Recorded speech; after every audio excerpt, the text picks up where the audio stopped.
Slide this bar to instantly go from this to this. Completely replace skies with a couple of clicks. Use AI to remove objects. Add depth of field to photos that don't have a depth of field. And by the end of this video, you'll know how to do all those things and more without any prior knowledge of this software. It's hard when you first start photography or you start learning a new piece of software to throw an image in and edit it to get it to look how you want it to look. You have this kind of idea in your head of how you want it to look, but you don't have enough knowledge or hours in that software to get it to that point that's in your head. This is where Luminar Neo, which is the sponsor of today's video, does a really good job. And click on things, slide things, and good things generally happen to the image. Now, if you're already an expert editor, this video probably isn't targeted at you, but it doesn't mean it won't save you some time, because you can actually use Luminar Neo as an extension within Lightroom. Make the changes you want to make quickly, save it, jump back into Lightroom, and everything is there as well. Jump into my screen, let's take a look. We've got a blank screen here, nothing going on. This is how easy it is to add photos. Pick the folder that they're coming from, that's the one I want to use, select them all, and they're now all in my catalog. First things first, let's click on this image of New York City, and the nice thing with Luminar is once you're in an image, if you want to go back to your catalog, just click on catalog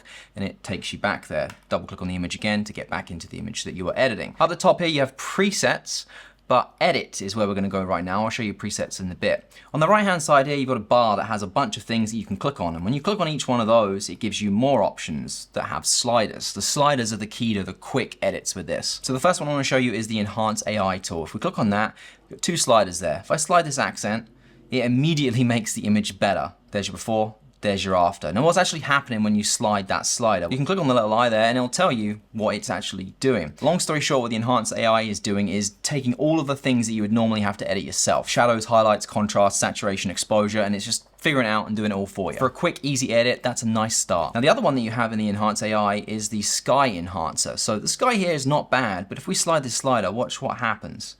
You see, it knows there, it uses AI to determine that that sky is a little bit overexposed, and what you're doing there is essentially reducing the highlights of that sky. If at any time you want to see the before and after, you can just click on that little eye there and it will show you the before, let go, and it goes back to the after. At the bottom, you also have this nice little tool here, which you can click on and then it slides, or you can slide it so you can see what the image looked like before and after in specific places if you wanted to. Click that again to remove that. Let's go back to my catalog here. Let's pick this image of Yosemite at the top here, and let me show you some presets. If you click on the presets, what it does is it analyzes your image and gives you some presets that it think might work well with the image you selected. So you see at the top here it says easy landscapes. If you scroll across, you also have scenery and nature, so it's figured out that that picture probably falls into one of those buckets. If we click on scenery, it'll just give you a few basic presets that you can select from. So I actually quite like that one, fast fix. It does exactly what it says. So that's a real good base, but it's a bit strong, so let's tone it down a little bit there. And that's the before, that's the after there. I actually like how it's done some nice things with the light on El Capitan there. Now there's one thing that stands out to me about this image that is just not great, and that's the sky. It was very, very flat. So let's go across to the Edit tab again, and we're gonna go to the tools, we're gonna go on the Sky AI. Actually, we're gonna go Enhance AI first, Sky Enhancer. There's nothing in the Sky Enhancer we can do, it's just a big old flat mess because it's just pure white. So let's go to the Sky, which you've probably seen before. This is Sky Replacement. So it uses AI again, and it's figured out something for this photo already, and let's just click on one and see what it looks like. So what that's doing is figuring out where the sky is, masking it, and then applying one of their skies into the frame. I don't love that sunset because it was actually sunrise, so let's try the blue sky, which does actually work quite well. It actually is really useful for things like real estate as well. Let's try this picture here. You'll see that there's a few clouds in there, but it would look way better with a bright blue sky. So you can just go in and go blue sky, and it immediately looks better, and every realtor is going to be way happier with that than they are with that. So very quick and easy to use for real estate. Now let's try something else if you need to remove things from an image. So like this image right here, let's click on this and then go GenErase, which is generative erase. This is using AI. So AI is going to look at the image.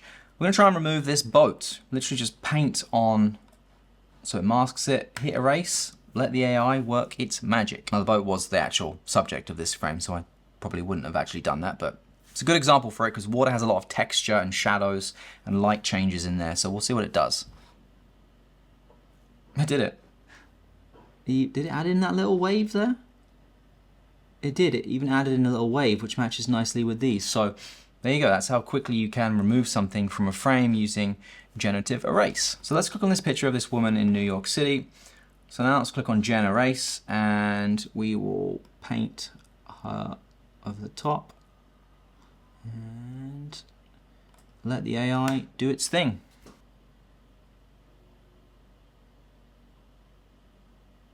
Come on, Just like that. If you want to try this out for yourself, if you click on the link down below, there's plans for everybody. If you're a monthly person, yearly person, or even someone that doesn't like those monthly or yearly options, you can do a lifetime one-time purchase as well. There's also a discount code you can take advantage of as well. Let's take a look at something else. There's this image I shot of a fire truck, tried to do the panning shot going by in New York City, but I would like the lights on the truck to pop a little bit more. So if we go over to the edit tab, there's a section in extensions called Magic Light AI. So you can literally play with these sliders and you'll see, it looks pretty fake, so just bear with me. The big thing here is we want to kind of blend in those beams. So we'll make the beam width a bit more, we'll glow them a bit more. The clearness I'm going to drag right down. So now those beams have disappeared.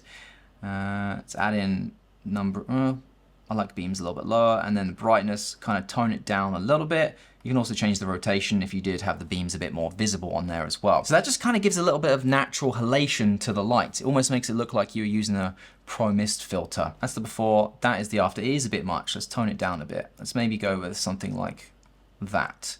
So before, after. It's very subtle, but it's really easy and quick to do.